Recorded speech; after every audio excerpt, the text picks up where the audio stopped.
Hello students, मैं अंजलि पयाल स्वागत करती हूं आपका आईसीटी वर्चुअल क्लास में। कैसे हैं आप सब लोग? उम्मीद करती हूं आप सब लोग अच्छे होंगे और अपनी लाइफ में बहुत बेहतर कुछ कर रहे होंगे। आज हम बात कर रहे हैं क्लास 12th की केमिस्ट्री की और आज हमारा नया चैप्टर हम पढ़ेंगे जो कि इनऑर्गेनिक केमिस्ट्री का सेकंड चैप्टर है और आपकी केमिस्ट्री का 7th चैप्टर है क्लास 12th की केमिस्ट्री का, द पी ब्लॉक एलिमेंट्स, यानी पी वर्ग जो ब्लॉक में आपके जितने भी तत्व आते हैं उन तत्वों की बात हम यहाँ पर करेंगे। पी ब्लॉक एलिमेंट्स को आपने क्लास 11th में भी पढ़ा है, तो उससे आगे जितना आपने 11th क्लास में पढ़ा है उसी के आगे हम यहाँ पर 12th क्लास में कंटिन्यू करेंगे। आइए चलते हैं स्मार्ट बोर्ड की तरफ। तो बच्चों 7th चैप्टर हम स्टार्ट करेंगे अपना, जो कि क्या है, द पी ब्लॉक एलिमेंट्स, यानी कि पी ब्लॉक के तत्व।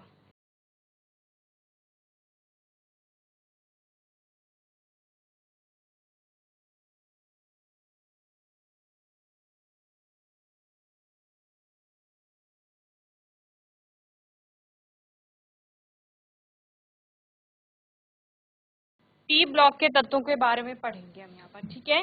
तो जैसे कि आपको पता है ये पी ब्लॉक कहाँ से आया है। इससे पहले एस ब्लॉक की बात हुई है, अभी डी ब्लॉक की बात होगी। तो ये एस पी डी ब्लॉक हैं क्या? ये एक्चुअली आपकी वो ऑर्बिटल्स हैं जो आपकी सब शेल्स के अंदर पाई जा रही है, ठीक है। क्या था, हम जब इनऑर्गेनिक केमिस्ट्री को पढ़ रहे थे तो हमने क्या पढ़ा कि जो आपका इलेक्ट्रॉन होता है, क्या होता है, इलेक्ट्रॉन, ठीक है। वो क्या करता है, अलग अलग एटॉमिक मॉडल में हमने पढ़ा कि वो इलेक्ट्रॉन आपका न्यूक्लियस के बाहर कक्षकों में पाया जाता है, ठीक है। जब हमने आगे मॉडल्स को और अच्छे से पढ़ा तो हमने क्या देखा, वहां एनर्जी लेवल्स हैं, ठीक है। अलग अलग एनर्जी के स्तर हैं जो नील्स बोहर के द्वारा बताए गए थे, जिनको हमने KLMN नाम दिया गया था, जिनमें इलेक्ट्रॉन पाए जा रहे थे। तो वहां पर पहली कक्षा, दूसरी कक्षा, तीसरी कक्षा के अंदर क्या पाए जा रहे थे, इलेक्ट्रॉन पाए जा रहे थे। फिर हमने क्या कहा, ऑर्बिट, एक तो होता है ऑर्बिट जिसको आप क्या कहते हैं, शेल कहते हैं,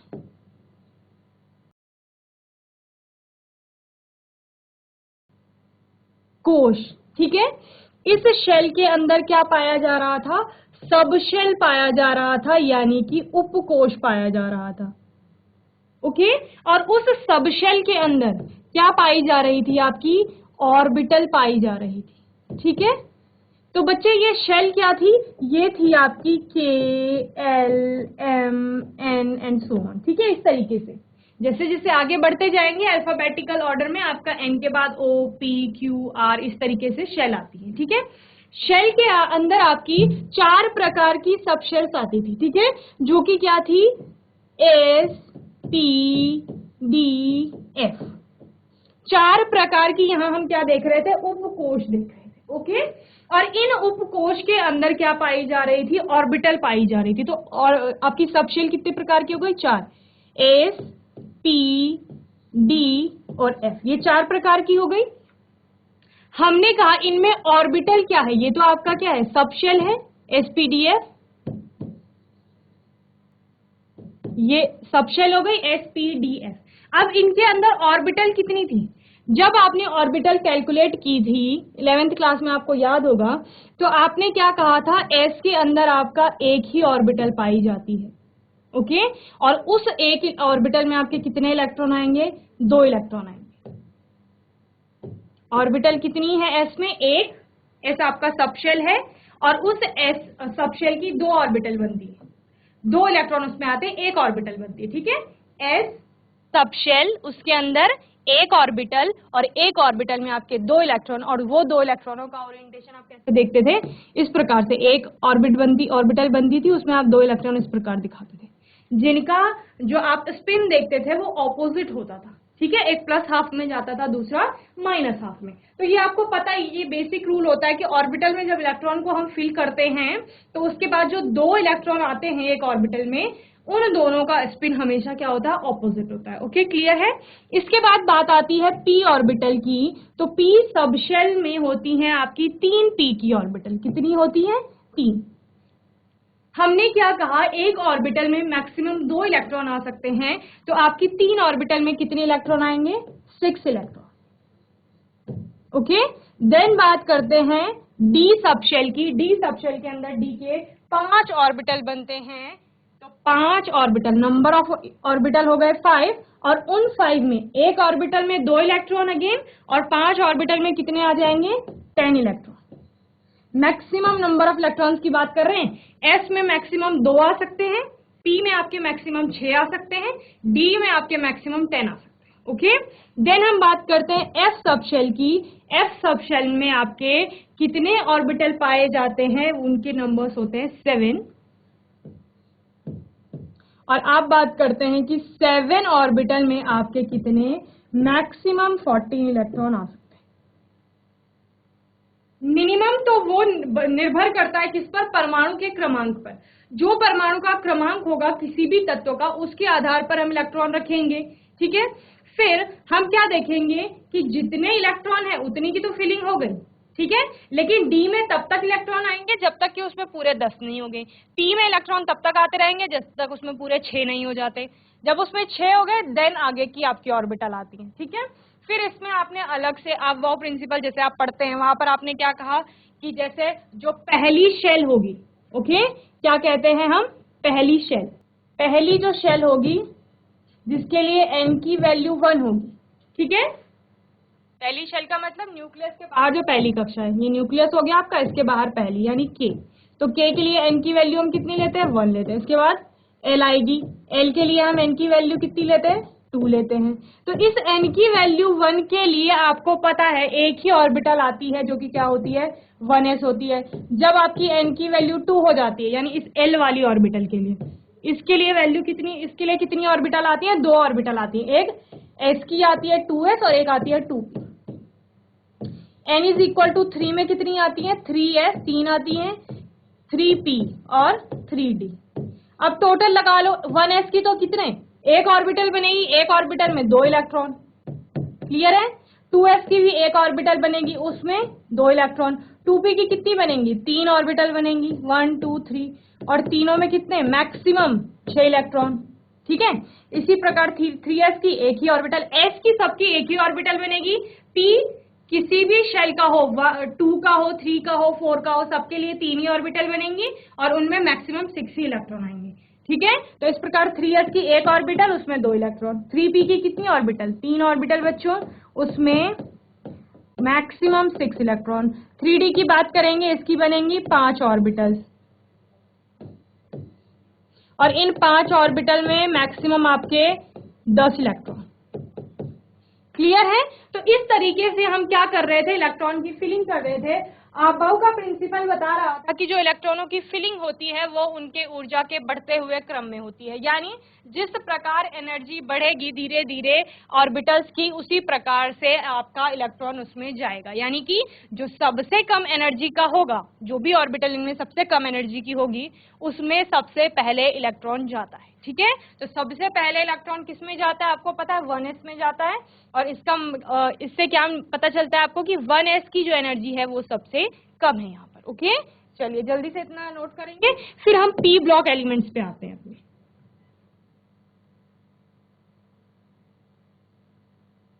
तो अब हमने यहाँ पर अलग अलग तरह से इलेक्ट्रॉनिक कॉन्फ़िगरेशन देखा, इलेक्ट्रॉनिक विन्यास देखा, अलग अलग तरह से मतलब है कि अलग अलग एलिमेंट्स के देखा। ठीक है, तो यहाँ पर जब हमने सारे रूल, जो भी आपके इलेक्ट्रॉनों को भरने के लिए रूल्स हमने पढ़े थे 11th क्लास को में, उनको जब हम यूज करके इलेक्ट्रॉनों की फिलिंग करते हैं तब हमें पता चलता है कि एक आपकी आउटर मोस्ट शेल होती है। आउटर मोस्ट शेल यानी कि बाह्यतम कक्षा।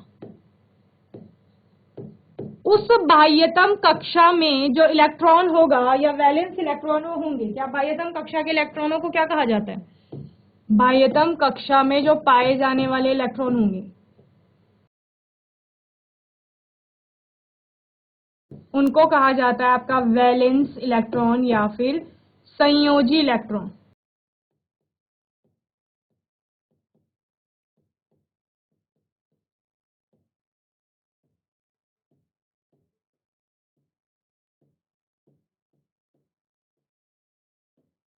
तो ये बाह्यतम कक्षा का जो इलेक्ट्रॉन होगा वो p ऑर्बिटल में पाया जाएगा। जिन भी तत्वों का, वो सारे किसके कहलाते हैं?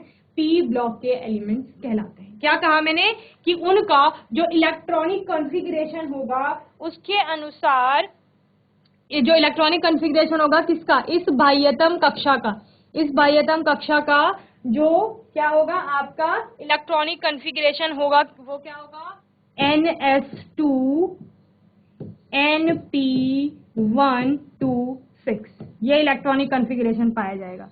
यानी कि उनका जो आउटर मोस्ट इलेक्ट्रॉन्स होंगे, उनके आउटर मोस्ट कक्षा के इलेक्ट्रॉन, उनके लिए जब हम इलेक्ट्रॉनिक विन्यास देखते हैं तो वो इलेक्ट्रॉनिक विन्यास किस प्रकार होता है कि वो सबसे बाहर की जो कक्षा होगी, एन क्या बता रही है आपको कि कौन सी वाली शेल है, ठीक है, कौन सी वाली शेल है, और उस शेल में कौन सा वाला क्या है, सब शेल है, वो एस सब शेल है जिसमें कि आपकी एस की एक ही ऑर्बिटल है और उसमें 2 इलेक्ट्रॉन पाए जा रहे हैं, ठीक है। और साथ में जो दूसरा उसके साथ और संयोजी इलेक्ट्रॉन है वो किस में जा रहे हैं, पी में जा रहे हैं। यहाँ सिर्फ एक आपको हीलियम ऐसा मिलता है जिसका इलेक्ट्रॉनिक विन्यास क्या कहता है, हीलियम में कितने इलेक्ट्रॉन होते हैं, हीलियम में होते हैं 2, इसका परमाणु क्रमांक 2 होता है, ठीक है। तो परमाणु क्रमांक 2 होने की वजह से जब हम इसका इलेक्ट्रॉनिक कॉन्फ़िगरेशन लिखते हैं तो वो क्या होता है 1s2, यानी इसके दोनों ही इलेक्ट्रॉन s में ही जा रहे होते हैं, ठीक है। तो इसको ये क्या है, ये एक्सेप्शन हो गया इसका, ओके। तो p ब्लॉक के अंतर्गत बाकी जितने भी आपके एलिमेंट्स आएंगे सबका इलेक्ट्रॉनिक कॉन्फ़िगरेशन यही होगा NS2 NP126, okay. Electronic configuration का मतलब क्या है कि बाह्यतम जो उनकी कक्षा है, ठीक है, जो क्या है संयोजकता कोश है उनका, उसका इलेक्ट्रॉनिक विन्यास इस प्रकार होता है, ठीक है। इससे आगे आपका और हो सकते हैं N-1 S2 NP126 और N-1D 1 to 10 इस प्रकार से हो सकते हैं, ओके। चलिए इतना नोट करिए, फिर आते हैं हम अपने P ब्लॉक के तत्वों पर। चलिए the P block elements belonging two groups 13 to 18, जब आप पीरियोडिक टेबल देखते हैं तो उस पीरियोडिक टेबल में ग्रुप 13 से ग्रुप 18 तक, ग्रुप समझते हैं, ये ग्रुप होता है, वर्टिकल कॉलम्स जो आपको दिखाई देते हैं उनको क्या कहा जाता है, ग्रुप्स कहा जाता है, यानी वर्ग या क्या कहते हैं उनको, समूह। यानी 13 से लेकर 18 आवर्त सारणी में आपके 13 से लेकर 18 के वर्ग, ठीक है।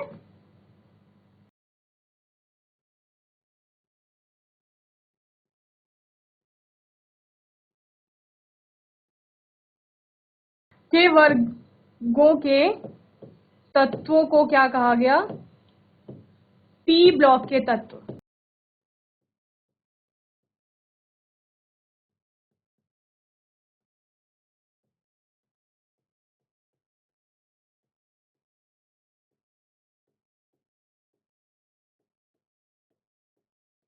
और इनमें हमने क्या बताया, हीलियम को छोड़ करके, ठीक है, हीलियम के अलावा सभी का जो संयोजकता कोश होता है, ठीक है, उसका इलेक्ट्रॉनिक विन्यास, संयोजकता कोश का इलेक्ट्रॉनिक विन्यास,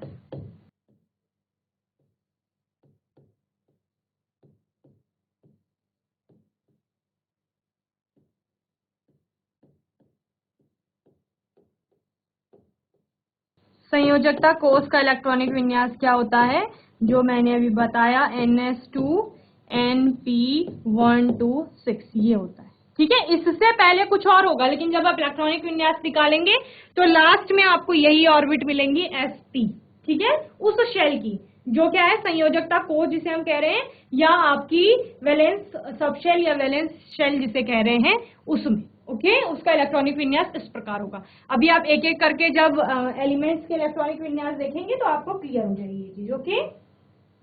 चलिए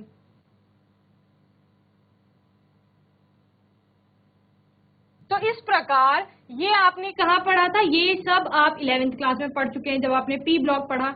11th क्लास में और आपने क्या पढ़ा, जो ये ग्रुप 13 और आपका ग्रुप 14 है, ठीक है, यानी वर्ग 13 और वर्ग 14 के तत्वों के बारे में भी आप वहां पर पढ़ चुके हैं कि वर्ग 13 और 14 के जो जो तत्व है, जैसे 13 में आपका क्या आ रहा है, boron, aluminium, gallium, indium, thallium, then nihonium, okay. 14 में आपका क्या आता है, carbon, silicon, germanium, tin, lead, and flerovium. Okay, तो ये दोनों वर्ग आप पढ़ चुके हैं। इस क्लास में आप ग्रुप 14 की बात करेंगे और ग्रुप 14 में आपके कौन कौन से तत्व हैं?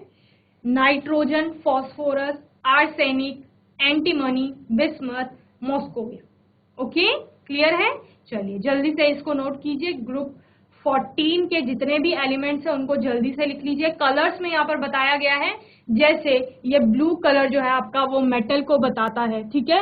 मेटेलॉइड ग्रीन कलर में आपको दिखाए गए हैं। नॉन मेटल अधातु जो हैं वो आपको बताए गए हैं वॉयलेट कलर में, और रेडियो एक्टिव जितने भी यहाँ पर एलिमेंट्स हैं वो पिंक कलर के दिखाई दे रहे हैं। Okay,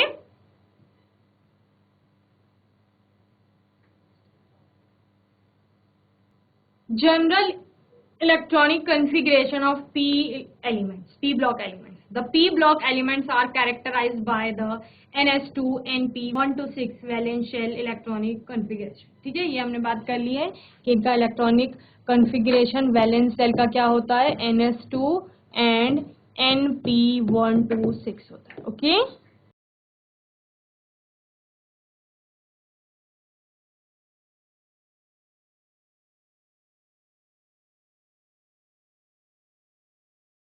representative elements. अब ये रिप्रेजेंटेटिव एलिमेंट्स क्या होते हैं आपके? Elements belonging to the S and P block in the periodic table are called the representative elements. क्या कहा जा रहा है? जो भी एलिमेंट्स यानी कि तत्व आपके किससे बिलोंग करते हैं, एस और पी ब्लॉक के तत्व होते हैं पीरियडिक टेबल में, उनको क्या कहा जाता है? रिप्रेजेंटेटिव एलिमेंट्स कहा जाता है, और मेन ग्रुप एलिमेंट्स भी कहा जाता है। ओके, तो रिप्रेजेंटेटिव एलिमेंट्स यानी कि प्रतिनिधित्व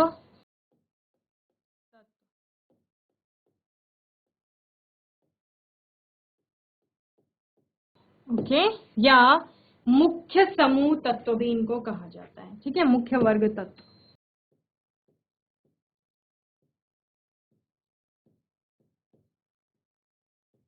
और कौन है ये मुख्य वर्ग और प्रतिनिधित्व तत्व? एस और पी ब्लॉक के तत्व।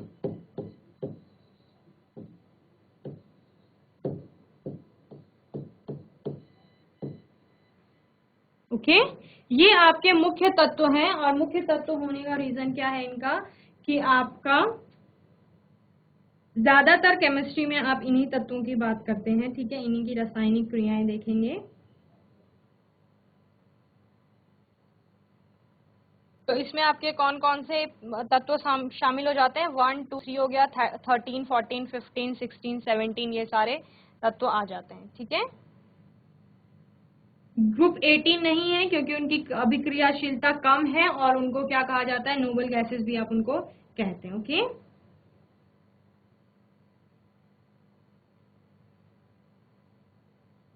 इनकी अभिक्रियाशीलता ज्यादा है जो आपके प्रतिनिधित्व तत्व हैं, या आप क्या कहते हैं कि इनमें क्या पाए जाते हैं? मोस्टली वैलेंस शेल पाए जाते हैं। तो वैलेंस शेल यानी कि संयोजी कोश होने की वजह से, या पूरा इनका अष्टक पूरा नहीं होता है, इस वजह से ये कैसे रहते हैं? प्रतिक्रियाशील रहते हैं, और या आप क्या कह सकते हैं? रिएक्टिव रहते हैं। तो प्रतिक्रियाशीलता के कारण इनको क्या कहा गया? मुख्य वर्ग तत्व कहा गया, या आपका क्या कहा गया? प्रतिनिधित्व तत्व कहा गया। ग्रुप 18 को इसलिए नहीं रखा, जो हमने पहले बता दिया है कि इनकी अभिक्रियाशीलता कम होती है, ये या निष्क्रिय होते हैं, नोबल गैसेस इनको कहा जाता है इसलिए। ओके, चलिए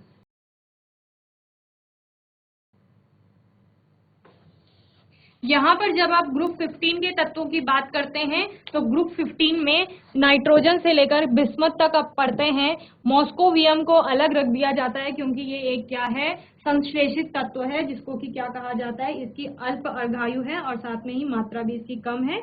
इसके कारण इसके कोई भी केमिकल्स ज्ञात नहीं है। ओके, तो इस वजह से आप सिर्फ मेन जो आपके तत्व हैं यहाँ पर ग्रुप 15 के, नाइट्रोजन, फॉस्फोरस, आर्सेनिक, एंटीमनी और बिस्मथ की बात करें। ओके, चलिए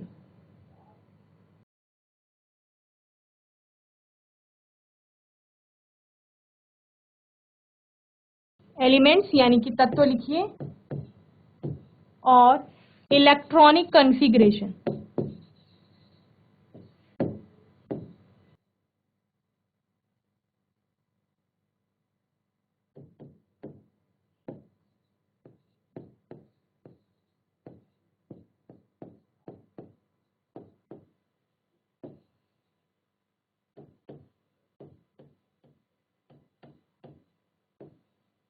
चलिए, तो ग्रुप 15 में किसकी बात कर रहे हैं? ग्रुप 15 की, यानी कि समूह 15 या वर्ग 15 के तत्वों की बात की जा रही है। पहला तत्व क्या है यहाँ पर? आपका पहला तत्व है नाइट्रोजन। ओके,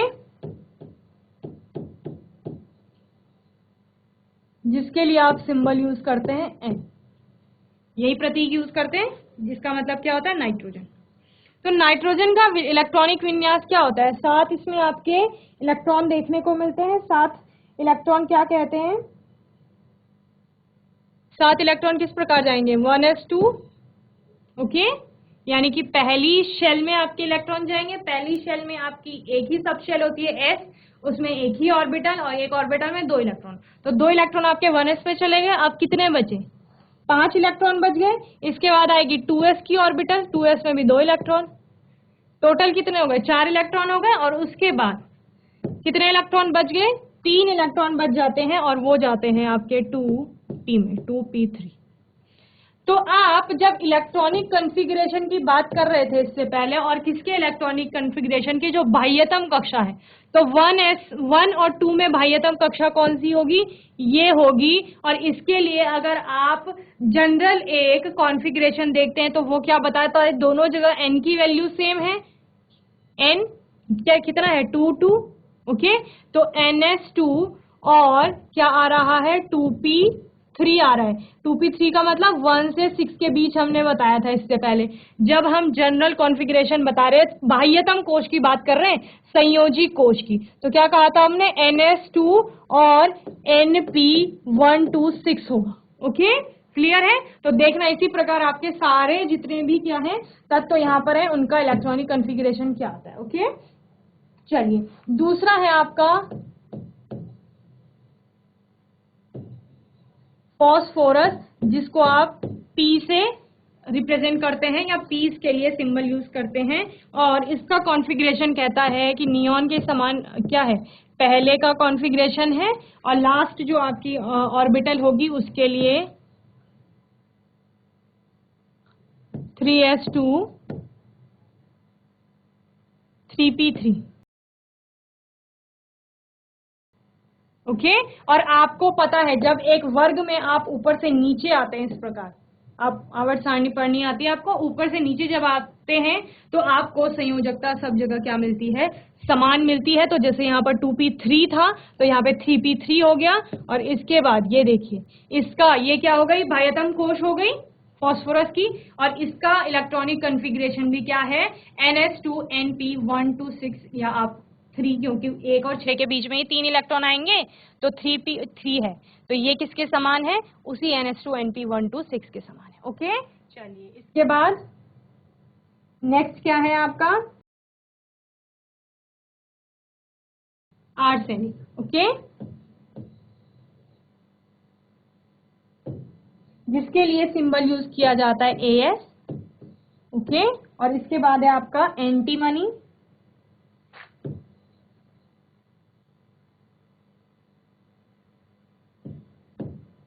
जिसके लिए SB सिंबल यूज किया जाता है। और वहीं बिस्मथ,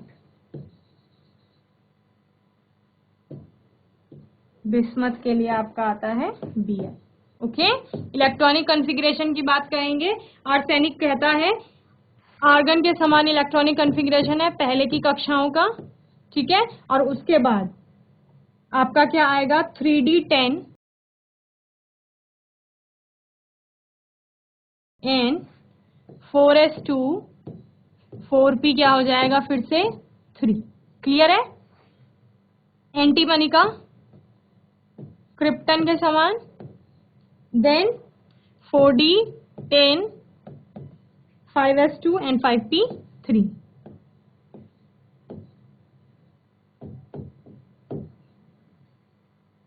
बिस्मथ जिनान के समान आगे का। और उसके बाद 4f14, 4f में कितनी मैक्सिमम, f में कितनी आती है? 14 आती है, तो कितना आ जाएगा? 4f14 and 5d10 and last का क्या हो जाएगा? 6s2 and 6p3। तो देखिए वर्ग में जब हम चलते हैं तो हमें संयोजकता समान मिलती थी, सबकी संयोजकता कितनी आ रही है, 3 आ रही है। और साथ ही हम क्या देख रहे हैं, पी ब्लॉक का जो बाह्यतम कोश का इलेक्ट्रॉनिक विन्यास कहता है कि सब में क्या होगा, NS2 NP126, ये इसी प्रकार का कॉन्फ़िगरेशन पाया जाएगा। तो आपको दिख रहा है पहले वाले में नाइट्रोजन का केस देख लीजिए, उसकी बाह्यतम कोश कौन सी है, 2s2 2p3 वाली है, उसके लिए भी इलेक्ट्रॉनिक कॉन्फ़िगरेशन नहीं है, S में 2 इलेक्ट्रॉन और आपके P में 3 इलेक्ट्रॉन, यानी 1 से 6 तक कितने भी इलेक्ट्रॉन हो सकते हैं P ब्लॉक के तत्व में। ये तो P ब्लॉक का सिर्फ एक 15 वाला वर्ग देख रहे हैं हम, इससे पहले हम 2 वर्ग देख चुके थे, 13 और 14, और इसके बाद भी आपके कुछ वर्ग आएंगे। ओके, फिर 3s2 3p3 में भी यही हो रहा है, 4s2 4p3 में भी वही इलेक्ट्रॉनिक कॉन्फ़िगरेशन है, 6s2 6p3 जो कि बिस्मथ के लिए है, उसके लिए भी इलेक्ट्रॉनिक कॉन्फ़िगरेशन वही है। ओके, तो इस प्रकार से आपको क्या देखने को मिल रहे हैं, इलेक्ट्रॉनिक कॉन्फ़िगरेशन देखने को मिल रहे हैं। ओके, तो इलेक्ट्रॉनिक जो आपका क्या होता है, इनका जो परमाणु क्रमांक होता है यानी एटॉमिक नंबर, वो कितना होता है, जैसे मैं आपको बता चुकी हूँ, नाइट्रोजन का 7, फॉस्फोरस का इसके अकॉर्डिंग कैलकुलेट कर लीजिए कितना आएगा, 15, नियॉन का 10 हो गया, उसके आगे 15 और। ओके, और आपका आर्सेनिक का 33 एटॉमिक नंबर है, यानी कि परमाणु क्रमांक।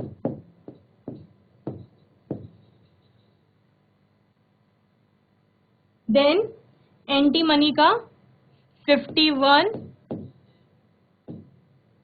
देन उसके बाद बिस्मथ 83। ओके, क्लियर है?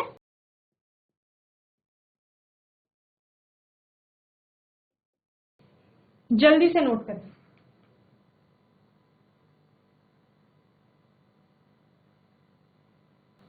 तो जब हम ग्रुप 15 के तत्वों की बात कर रहे हैं, तो जब इनका इलेक्ट्रॉनिक कॉन्फ़िगरेशन बताया जाएगा तो आपका इलेक्ट्रॉनिक विन्यास या electronic configuration, common electronic configuration क्या हो गया इनके लिए,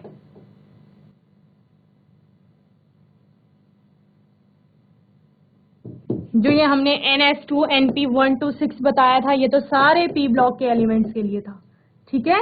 लेकिन इनके लिए इलेक्ट्रॉनिक कॉन्फ़िगरेशन किसका, उस वैलेंस शेल का या आउटर मोस्ट शेल का क्या हो जाएगा, NS2 NP3, यही हो रहा है।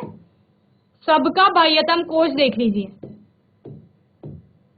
S2 और P3 ही है, ठीक है। और बाकी N आपका क्या बता रहा है, नंबर ऑफ शेल बता रहा है, यानी कौन से नंबर की वो शेल है। ओके, चलिए, तो इलेक्ट्रॉनिक विन्यास ये हो गया यहाँ पर।